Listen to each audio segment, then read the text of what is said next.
a lot of times, but it can, so pendulum alchemy is a process of getting, like, acknowledging that you're a material being who has needs, but also acknowledging that it is possible to meet your needs and still help others, or at least not harm them. Welcome to the Metamorphosis Project Podcast. I'm your host, Tenya Eickenberg, and this is a space where transformation begins.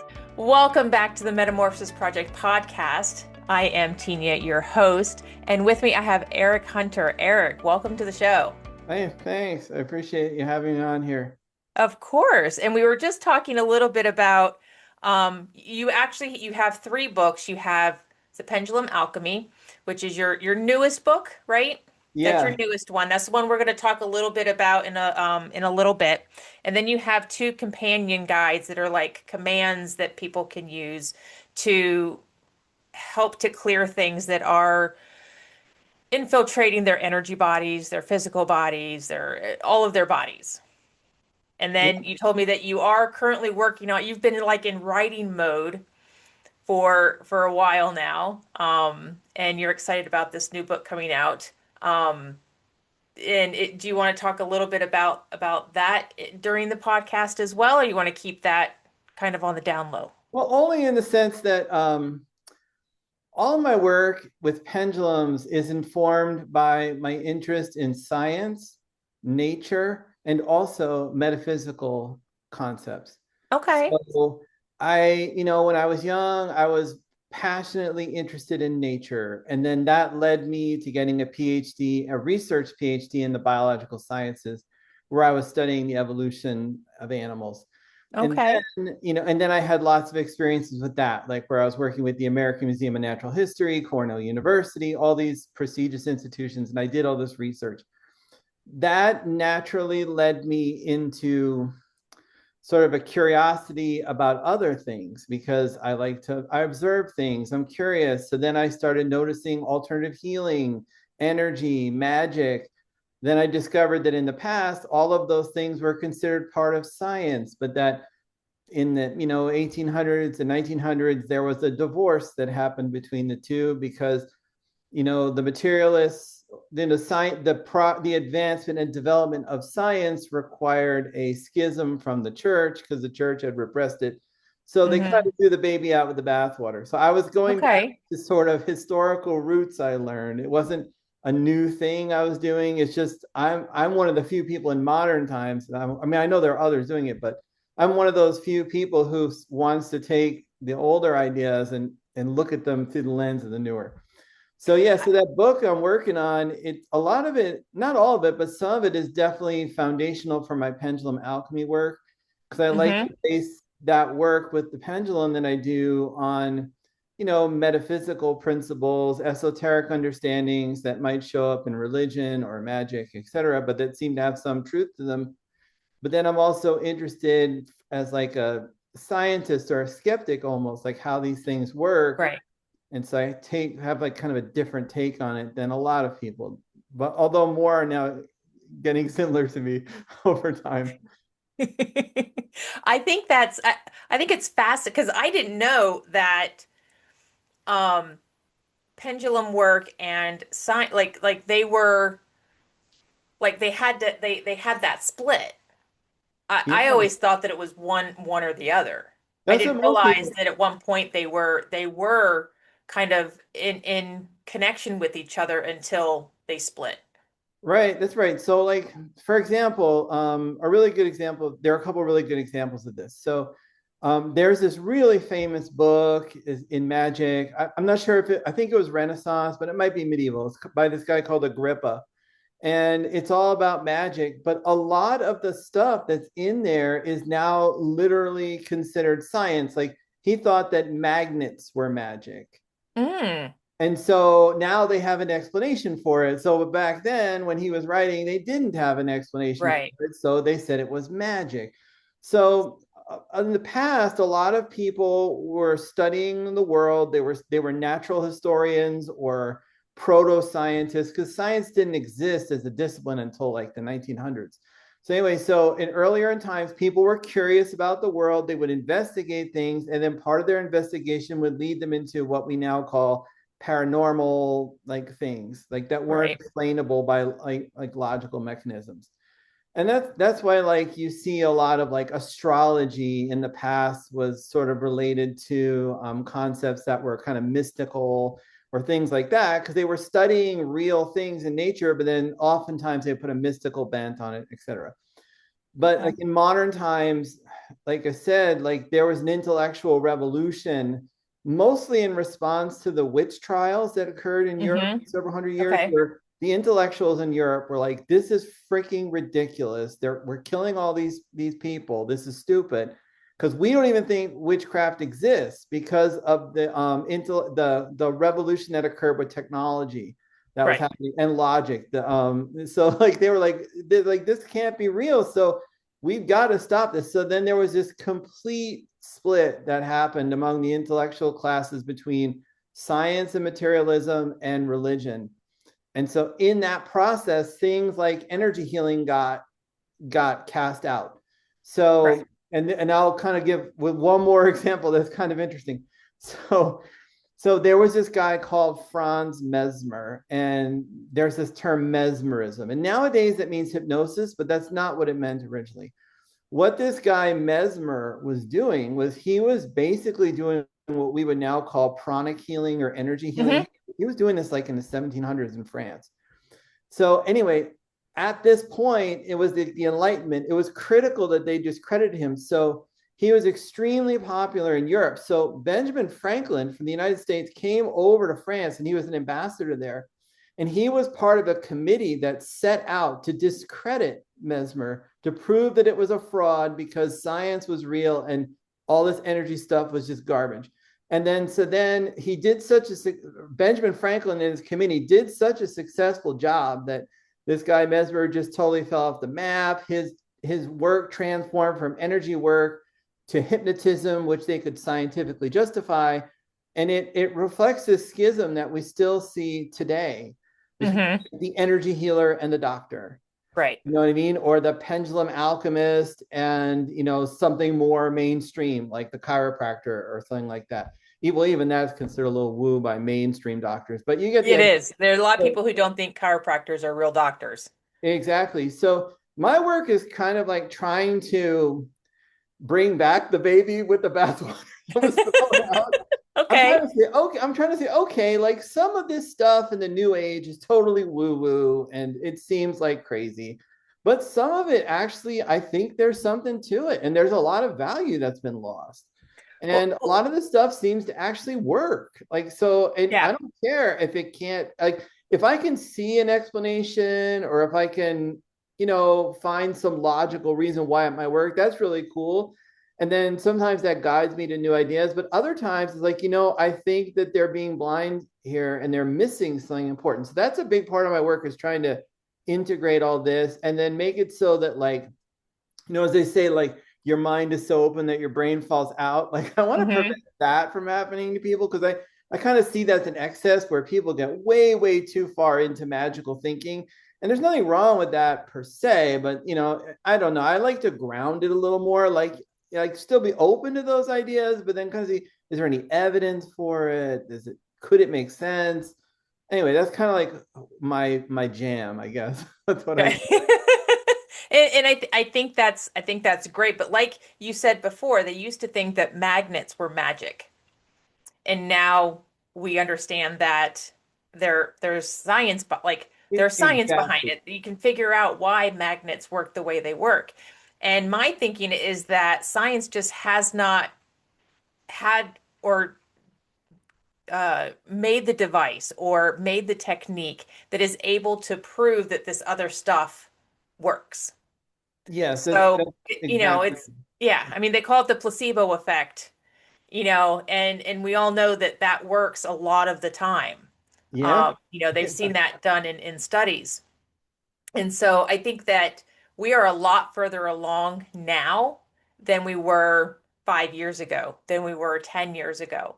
I think more and more people are coming into the realm of um, energy healing being very um a very good antidote is not, I guess maybe antidote is the word.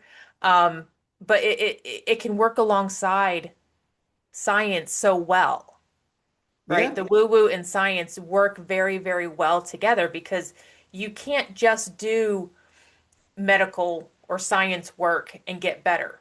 You can't do just energy work and get better. You have to do the conscious work and the energetic work to really bring that homeostasis into your body. At least that's how I feel. Like Yeah, you I got to do agree all of it. completely. Yeah, I agree completely. The infamous Aleister Crowley once said that magic is the mother of science. And so, like, the idea that a lot of these things, like that science says can't be real, now, like, there's evidence scientifically starting to accumulate that maybe they are real. Yeah. Um, and that's been a constant issue, like, because there's this determination among scientists to stick to the materialist paradigm.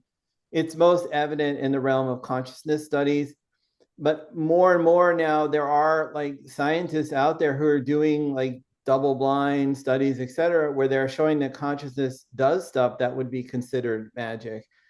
And yeah, Dean Radin is an author who wrote a really great book about that. I think he called it Real Magic or something.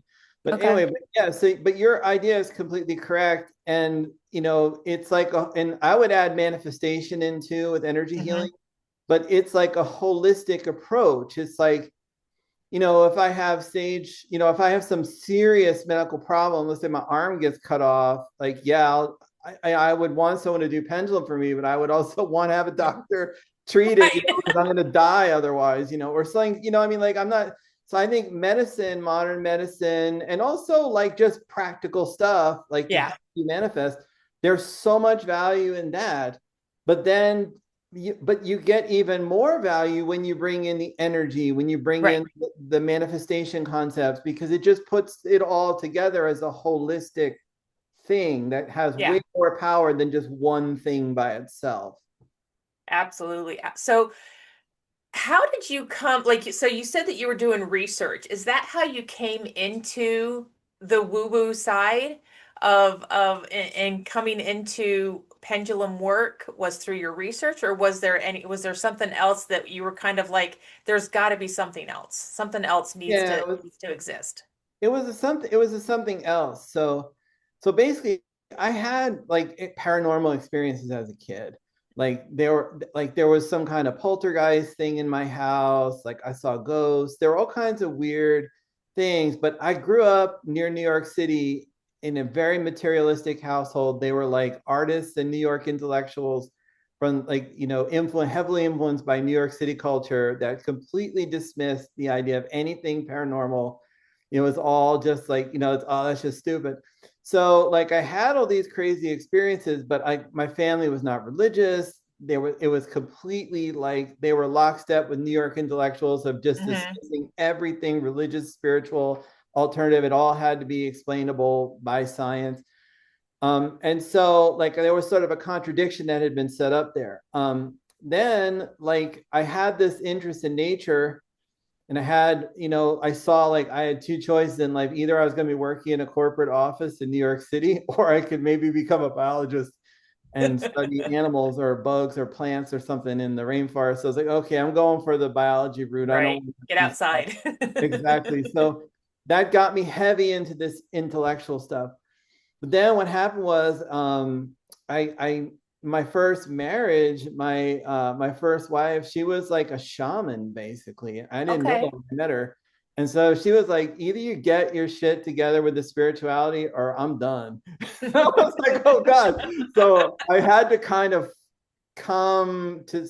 by day I was like a scientist, and then at night I was becoming like a shaman and a mystic or whatever. And so, but it kind of naturally, I got the little kick in the pants that I needed to kind of get the Right. ball rolling.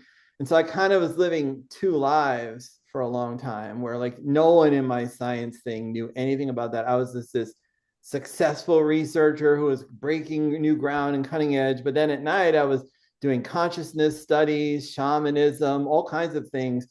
And part of that was pendulums. So I just was fooling around with them at first. I was like, oh, this is cool. I can get answers. And I didn't know why it worked or anything. They all get answers to questions. And I started getting like really intense with it. Then I like had a falling out with it. It started like going wrong. Like I was Mm-hmm. starting getting wrong answers to everything. And I was like, what the hell? Like it was working so good. What had happened? And I was coming up with all these theories and trying all these ridiculous things to make it tell me the truth. And then I just gave up on it for a while. Mm-hmm. Is it okay? Can I keep going with this or Keep go. Yeah, keep going. We got plenty of time. You're good. okay? So then I kind of gave up on it for a while, but I never gave up on all of the work about consciousness, magic, paranormal, all that stuff. It was always just like going on. Especially consciousness and shamanism. There were two areas where I went really far with it. Okay, so then fast forward right around 2011 or around 2000, right before 2012, like I realized I had to change because I had established myself as an educator. I'd been doing it for over a decade as like a consultant. I had been going on this one path, but it was just not, I knew I had to do something differently. So I went to this like psychic lady at this crystal store, like, and it was like she was like, "You're gonna do some new technology involving plants," and I was like, "What the hell is she talking about?" And it turned, I think she was talking about wooden pendulums. Gotcha. The Hunter Okay. Blue was the first one. So the plant wood, the pendulum Right. wood from a plant. Anyway, new technology. Anyway, so then like after 2012, I decided I left that job, and then they wanted me to stay, but I said no, I'm not going to do this. I moved to California. I decided I was going to start like a spiritual life because I had saved money and stuff, so I could do this. And I Mm-hmm. didn't know what I was going to do exactly, so I just started learning like every energy healing type modality that I could. And then one of them that just I saw on Gaiam TV, believe it or not, was some guy was using pendulums, and he was saying that you could like move energy with it and stuff. And I was like, wow, I never heard of that. So I started researching that a little more, and I was doing lots of other things too, like radionics and Mm-hmm. crystal healing and all kinds of things at the same Right. time. So I had all these different things going at once. And then I found out that people in Europe, they were using the pendulum for more than just answering questions. They would actually try to use it for like energy healing. And I thought, wow, that's pretty interesting. And for manifesting. So I was trying all that out, but I wasn't really sure what was working or not. So then one day I was with my wife. This is the second wife. we But she's we my late. jumped. Yeah, no, this was years later. So Yeah. she's passed away now. Oh, Um, I'm so sorry. yeah, thanks. But one day she was like, she had her iPhone, and it had broken, and she's like, oh man, it's like we got to go to the store. And then I was like, yeah. So I was like, well, she's like, why don't you do some of that pendulum stuff you've been working on for months now? Like, why don't you do that and see how it works with me getting a new iPhone? So I was like, okay. So then I tried it, and we had like the most incredible experience. Like, so I did some pendulum commands before we went. And then like we got there, and it was like they were just telling people like, no, we're not going to honor the warranty. We're not going to honor the warranty. And then finally they got to her, and they're like, okay, we'll look at it.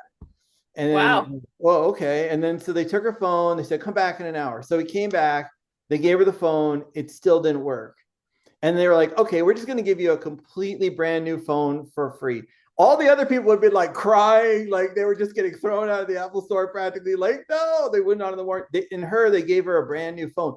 So my wife was like, man, that totally worked. Like, holy crap, what are you doing there? What is this stuff? So that Right. that was the first time I really realized, wait a minute, this is actually doing something that's beyond just my imagination, because somehow it seems to have influenced all these people in the store.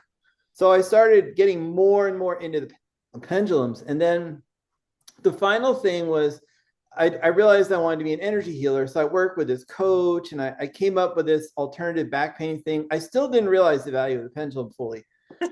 I was like, oh, this pendulum stuff's cool, but I want to do something more legit. So I was like, Right. I came up with this alternative back pain healing thing. I paid this coach like $20,000 to help me develop it and all this stuff. Anyway, so I could not get any customers, any business at all with it. And I was like, man, what am I doing wrong? And so I moved to this place called Ojai, California, which is like a spiritual energy healing sort of mecca near Los Angeles. Okay. And then I saw this thing from Doreen Virtue where she was like, just call every energy center you can find and tell them what you do. And then eventually one of them will take you and you can do healing for them. So like, okay, it sounds like a good idea since my business isn't going anywhere. So I did this and I told them everything I did. And they were like, this stuff's all really boring, man. And they were like, you got anything else? Any other tricks in your bag? And I was like, well, I know about pendulums. And they were like, that's it, the pendulum, man. That's what you got to do. So I was like, okay. So I gave this talk to their healing center and to the public on how to use pendulums for energy healing and manifestation. And then this crazy guy in the audience just started screaming at me. He's like, I'm not going to let you finish unless you promise to write a book today. I'm like, what do you mean? He's like, you need to write a book. And he started yelling at me. It was like insane. He just, in front of the whole audience, he was just screaming at me, you need to write a book. You need to write a book. So I was like, okay. So I went home and I just wrote a little ebook. I put it up on Amazon and like people were buying it. I was like, wow. Whoa, that's crazy. I made a Facebook group. People joined it. I was like, whoa, what is this? And then all of a sudden it just started like blowing up. And I was like, oh my God, like, I don't even know what's happening here. Because I wasn't anything I planned. I mean, yes, I did prepare to become a healer and I had studied all this stuff, but I didn't know that this, and then I just got more and more into it and it just kind of snowballed from there. Yeah. And now I've got like books published in multiple languages. Like a worldwide audience for this stuff. I've become like a pioneer in the field, designed things like these pendulums that are I know your pendulums are beautiful. There's a purple one that I see come across my feed. Yeah, I don't have that one out right now. Yes, but the like purple kind of one. Purplish. Yeah, I've got so I pioneered all these new ideas. So it was not something I expected to do at all.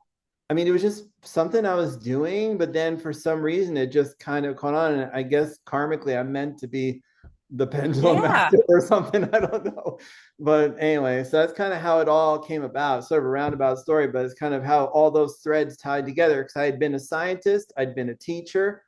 And with teaching, I taught students and teachers and wrote curriculum. So I got a lot of experience that helps me make my courses. As a scientist, I learned how to do research and how to distinguish things. But then also my personal evolution journey completely opened me up to the metaphysical, energy, all that. So it's all kind of come to a head with this pendulum work.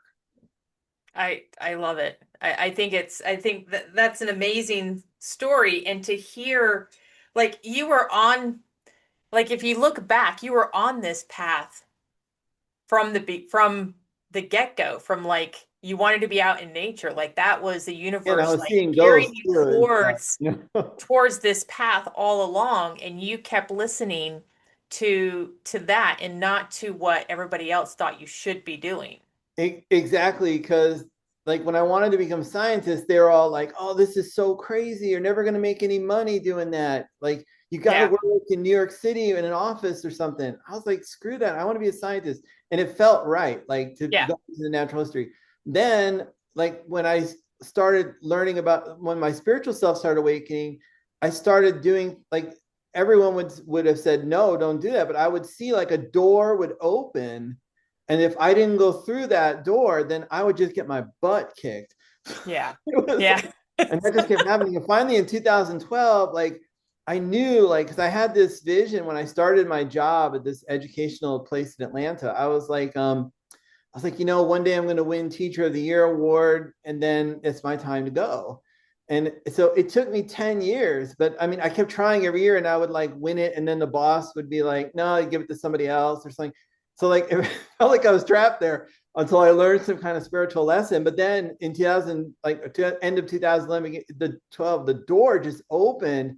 And at first I didn't go through it, and I just got my butt kicked so hard that I had to jump through it. And then that led to all of this. So yeah, I definitely think this thing that's been a hallmark of me is that I never do what people like say is the mainstream correct thing to do. I really listen like to my heart, to spirit, to what feels. And then, I don't completely rely on my feelings, because, there are a lot of times where I feel like I just want to quit everything, but then I stick with it. And then I come to the other side much stronger. So, like, but I do listen like at a deep level to things. And so, yes, Yeah. I agree with what you're saying there. Yeah, Thanks that's for awesome. reflecting that back. Yeah. So pendulum alchemy, let's talk about that. We got about 15 minutes. So Okay. let's talk about pendulum alchemy. What is it? Yeah. So alchemy is the transformation of something of lower value to something of higher value through a series of stages. The archetypal idea is you turn lead into gold, right? Okay. So what pendulum alchemy we do is we take states that are less desirable, like the state of dis-ease or the state of lack. And then we use the pendulum to take it through a series of transformational steps to bring it to a state of health or a state of abundance. Okay. And there's going to be variation on how far you could take that. Sometimes, you might use the pendulum and you have a miracle healing, which no doctor can explain. Hmm. I've had several of those occur where I did healings to people, but also a lot of my students have told me, like even medically documented things. Like one guy used this skull pendulum and he medically cured himself of skin cancer on his nose, and his doctors could not believe it. They were just like, Wow. what did you do, man? They were like, this is not scientifically possible that this could happen. So, so that's one aspect of pendulum alchemy. It's moving beyond using the pendulum as a tool to answer questions to Right. actually using it to do energy healing, manifestation, to shift reality using consciousness and metaphysical principles. Okay. Um, and like you're going to get varying results. Like I've helped people win court cases by using the pendulum.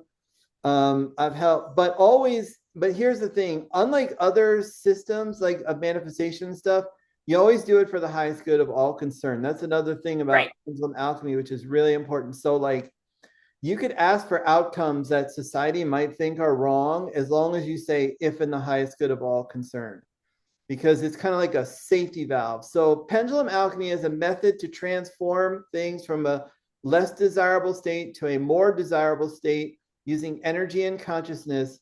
And you do it in ways that are for the highest good of all concerned, because a rising tide lifts all ships. As you increase your health, all of your family members, all of your friends, all of your colleagues are going to get a boost in health. As you increase your abundance, all of your family members, friends, colleagues, clients, they're going to be raised in abundance. And I've seen this happen with me and with a lot of my students where we shift our mindset from I want to win to I want to create a win-win situation.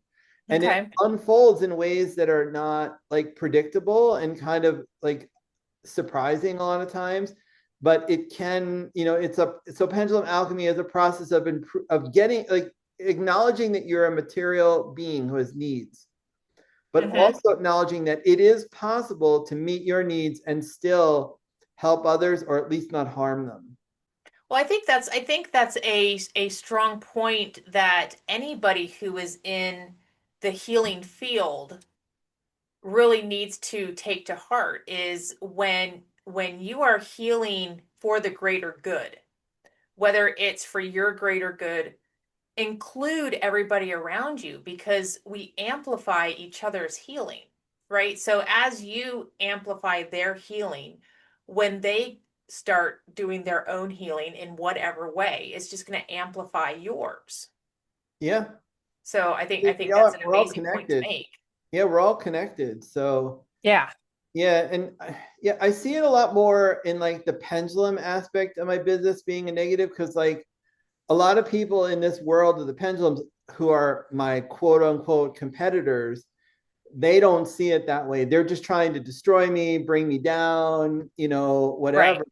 Behind the scenes, they're actively doing all this. And I'm just like, I'm just going to send love. Yep. I'm going Yep. to serve people for the highest good of all, including Yep. them. And just, so like I think that like with healing, it's much easier to see how that would be like, like, yeah, like highest good of all. Like if I help to heal this person's dog, it's going to help raise their vibration a little bit because they're probably using some of their own energy to try to help heal their dog. Right. Or if I heal like myself, my clients are going to get better energy from me. So it's very easy to see the win-win at that level. But then when you say to someone, we'll use it win-win for a court case or the highest good of all, they're like, well, how is that possible? How could I win a court case and it still be for the highest good? And Well, so, because there yeah, may go be ahead. lessons for the person who doesn't win the court case. That's exactly right. And it may be you or them. And that's exactly Yeah, how it plays out. So, like this one person was getting sued by a university for a student loan. And like, so I helped them and I said to them, I said, look, there's a karmic lesson here for you. You're going to need to do some like inner forgiveness work, kind of like Ho'oponopono or something like right. that. But then also we can use the pendulum to help things. And so this person managed to get pro bono legal aid. They against this enormous university that had infinite resources. Right. They got pro bono legal aid. They won their case. It changed US student loan laws that no longer can any university offer this type of loan that's predatory on students. All the students who got the loan can now get out of the loan.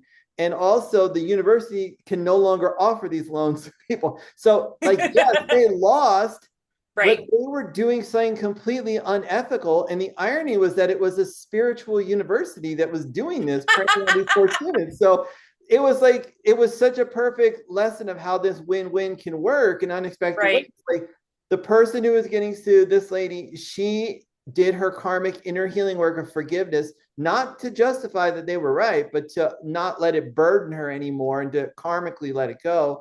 The school had to clean up its act. Students across the country can now benefit from this. They're not going to get ripped off. So it's like this win-win thing is super powerful. And I really want my students to embrace that idea as an integral part of pendulum alchemy. And without it, I don't consider it a part of the alchemical Right. process. Yeah. Right. That's really cool. I love hearing those stories of just things working out like the way they should. Like, it wasn't the student's fault that he got into this loan, because seriously, no 18-year-old should be given a loan for college. Like, that's just Yeah, it was completely blows predatory. my mind. Yeah. I mean, we're still paying for our daughter's college, but that's It's a night. I know it's a nightmare. It's well, she's crazy. paying for it, but I mean, like, college shouldn't cost that much. There's just things that we should be allowed to do. And the fact that the student of yours had to go through all of that, and it wound up working out because of what you've learned through your journey. And it's just Exactly. it's just the ripple effect, and I love it. Yeah, and that's what I really want to instill in people is like, yeah, like you might have a different protocol or a different approach or something, but I really want to just transmit this vibe to other people. Like, and I'm going to do it through the pendulum community, but hopefully it will ripple out to energy healers and everybody else. That like there's a different way to view things, and it's not always going to be this win-lose Right. mentality that's so common in our Yeah. culture. It's a win-win. Yeah, it's like, as I get more customers of my pendulum and more students, well, that's going to create new students for somebody else. Yep.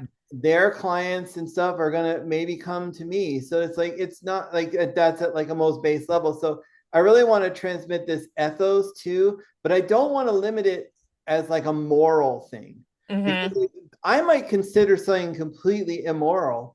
But if you say for the highest good of all concern, only if in the highest good of all concern, who am I to judge? Right. Maybe Right. what I think is immoral is completely in the highest good of everyone in that situation.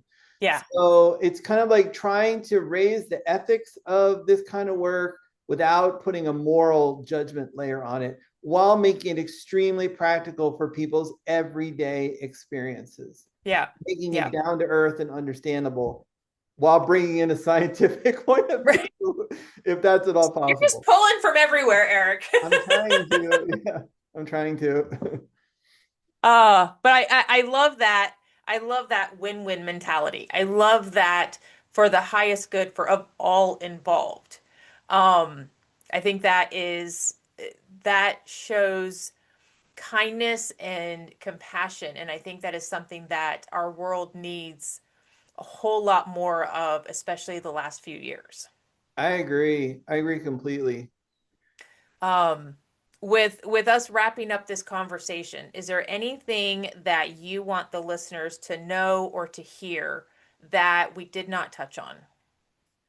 I mean, there are a ton of things. I guess just in summary, like, if you have a pendulum, here, I'll just grab a different one. Like, if you have a pendulum at home, the first thing to realize that it's way more for just answering questions or measuring the Mm-hmm. health of the chakra. Yeah. You can literally heal a chakra. You can literally change somebody's health. You know what I mean? Yep. It's Absolutely. so much. I mean, yes, there is extreme value in using it as a tool to answer questions, but there's so much more to it than that. Like, that's just the tip of the iceberg. The other thing is that, there are a lot of different people out there now teaching pendulums. And so, try on different methods and just see which ones work best for you. Take what works, leave the Yep. rest. Yep. If you're interested in learning more about my stuff, I've got like 2 free courses because I want you to have experiences with getting success right away, Mm-hmm. not having to spend any money. Just say, hey, does this work? I've also got this free Facebook group I've been running for a long time, and Instagram page and YouTube page. So I try to make a lot of free resources available, and I make myself much more accessible than the average person like who's involved with this at a high level, Mm-hmm. teaching and stuff, because I want like everyone to kind of be able to benefit no matter how deeply you are going into it. Like, if you just surface level, like, hey, I'll just give this a try, or well, Right. that's kind of different, or like, hey, I'm doing this hardcore all the time, like, this is awesome, like whatever level you're at, I'm there to meet you with it. So that's kind of another thing, like, just, try out different things. You'll hear different points of view. It's not a my way or the highway situation. I definitely have opinions about certain things, but I really want to foster you to explore yourself, Right. get creative, learn, have your Yep. own experiences. Yeah, so that's something important I want to leave with people. I love that. We're on the same wavelength with that. Like I tell people all the time when they come and ask about what I do, and I'm like, look, if I'm not the right practitioner for you, don't stop looking for somebody. Yeah. Find something or somebody that's going to help you reach the goals that you want to reach. Yeah, or maybe there's some piece they get from you that they Yep. don't get from somebody else, but then maybe they want to do some other thing with it, or they want to Yep. incorporate some other stuff too, So Yeah. yeah, so I Yeah, think absolutely. that's an important thing to let people know. It's I'm not a cult, I'm not a guru. Right. Yeah. Yeah, Yeah. some people try to make me a guru. I'm like, no, that's not true. I'm just a dude who's interested in stuff and has pendulums, and I've got some ideas, but Uh, anyway. yeah, I have followed you for a couple of years, and I'm glad that I've had the opportunity to sit down and chit chat with you and get to know you on a different level than just seeing you out in the social media world. Thank you. Yeah, I have to do more of this because I think people get sort of a one-sided image of me from that. Right. It's kind of a stilted medium, like, like Facebook, for example. It's just such a weird platform, and like, I know you know that because I saw some of your posts. Yep. But I mean, I'm like, how can I even continue on this thing? But I'm still doing it because I need to serve. Yeah. So Yeah. but it's like so people see me one way, but then when they hear me talk, they're like, "Whoa, I didn't know all this was going on." So yeah, so thank you for the opportunity, and I think it's awesome that you're created this podcast where you're getting people's voices out there, as long as along with your own voice to Yep. help spread all this knowledge and wisdom. Like, and you are absolutely correct to point out that I would say in the last 5 to 10 years, there's been a massive evolution of our consciousness in all of these areas. Like, because we're doing cutting edge stuff that none of our ancestors ever even can consider, or even like people 20 years ago didn't think was Yeah. possible, or we're doing. So it's Yeah, I mean, if this stuff had come into our awareness 20 years ago, yeah. we might not have stepped towards it. Oh yeah, I'm like, man, if I wish I had known about this crap when I was like in elementary school. I know. Get bullied or something, you know what I Hey, mean? Like, hey, hey, hey. or get a grade or a course or something. If I'd Yep. known about pendulums and magic and energy back then, my whole Yep. life Oh could my have been gosh. different. Like, wow. Yep. Yep. Absolutely. Erich, what is your website? Oh, it's pendulumalchemy.com. So it's very easy to Perfect. find. And your book is for sale on there Oh yeah, and on Amazon? it's on Amazon because I get people from around the world, so Amazon can distribute it.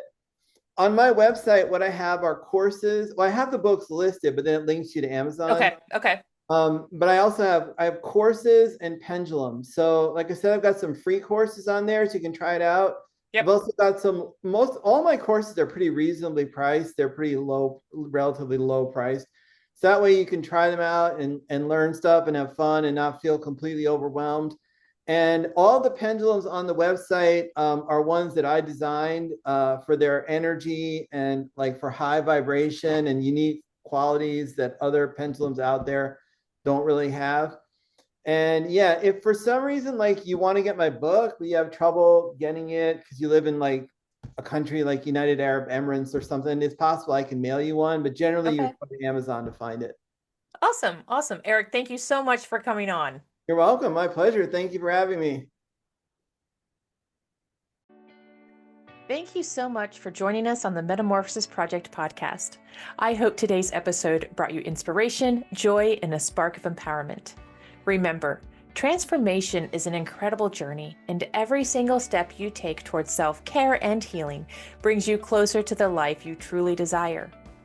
If this episode uplifted you, please subscribe, rate, and leave a review on your favorite podcast platform. Your support helps us to share this journey of hope, resilience, and joy with many listeners. For more tips, support, and inspiration, come and visit us at designyourexistence.com. Until next time, keep growing, keep healing, and keep shining brightly. You are absolutely worth every bit of love and care you give to yourself. Take care, stay joyful, and be well.